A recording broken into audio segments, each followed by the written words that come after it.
Hey viewers, welcome back to another new video. আশা করি সকলে ভালো আছেন। আজকের ভিডিওটা কিন্তু অনেক বেশি হেল্পফুল হতে চলেছে, কারণ আজকে আমি আপনাদের হোয়াটসঅ্যাপের একটা ট্রিক্স দেখাবো। আমরা কিন্তু হোয়াটসঅ্যাপে কম বেশি সকলে ইউজ করি এবং আমরা জানি যে আমরা যে কোনো টেক্সট যদি ভুল করে অন্য কিছু লিখে দিই বা ধরেন আমরা যে কোনো মিসআন্ডারস্ট্যান্ডিং বা কোনো একটা মিস স্পেল দিয়ে আমরা কোনো একটা টেক্সট দিলাম, পরে আমরা সেটা কিন্তু রিমুভ করে দেই। আর রিমুভ করলে কিন্তু এটা দেখা যায় ওখানে যখন আপনি আনসেন্ড করবেন যে আনসেন্ড ফর এভরিওয়ান, তখন কিন্তু ওইখানে যে একটা লাইন আছে ওইটা দেখা যায়। কিন্তু বর্তমানে নতুন একটা আপডেট আসছে যার মাধ্যমে আপনি কিন্তু ওই আপনার টেক্সটটাকে এডিট করতে পারবেন। সো এই টেক্সটটা আমি আপনাদের দেখিয়ে দেবো যে আপনারা কীভাবে আপনাদের যদি কোনো টেক্সট ভুলবশত অন্য কিছু লিখে ফেলেন তো ওইটাকে আপনি সাথে সাথে ওইটাকে কারেক্ট করতে পারবেন এডিট করে। এর জন্য আপনারা চলে আসবেন আপনাদের হোয়াটসঅ্যাপে। আমি এখানে একটা টেক্সট দিয়ে দেখাচ্ছি।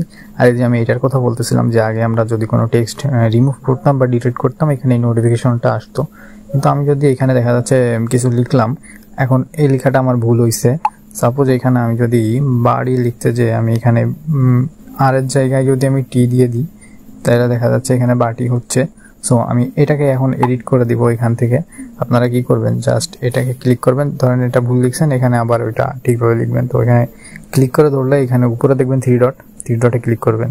এখন এখানে নিচে দেখবেন যে একটা এডিট অপশন আসছে, এই এডিট অপশানে ক্লিক করলে দেখুন এটা কিন্তু এডিট করতে পারতেছেন। এখন এই যে এখানে জাস্ট এটাকে ঠিকভাবে লিখে দিলাম। ঠিকভাবে লিখে দিলে এটা কিন্তু ওইখানে দেখুন যে চেঞ্জ হয়ে গেছে। এটার জন্য কিন্তু আপনার এই নোটিফিকেশনটা যায় নাই, ওইখানেই চেঞ্জ হয়ে গেছে ওইটা। সো উপরের বিষয়টাও যদি আপনারা এখানে ধরেন একটা মেসেজ দিয়েছেন সে সিন করে নাই, সো এখন আপনি চাচ্ছেন ওইটাকে এডিট করে জাস্ট একটা অন্য কিছু লিখে দিতে যাতে সে বুঝতেই না পারে যে আপনি কি লিখছেন। আমি জাস্ট ডট ডট দিয়েছিলাম, ঠিক আছে, জাস্ট ডট ডট দিয়েছিলাম, যাতে বুঝতেই পারলো না কি লিখছেন। সো এভাবে কিন্তু আপনারা আপনাদের পছন্দ মতো এই এডিটের অপশনটা ইউজ করতে পারবেন, যেটা কিনা আগের থেকে বর্তমানে একটু ভালো হয়েছে। আগের ধরেন এরকম নোটিফিকেশন আসতো যে মেসেজ ডিলিট করছে, কি লিখছে কি লিখে নাই, এটা নিয়ে একটা কনফিউশন থাকতো। সো আপনারা এটা কিন্তু বর্তমানে ভালোভাবে ইউজ করতে পারবেন।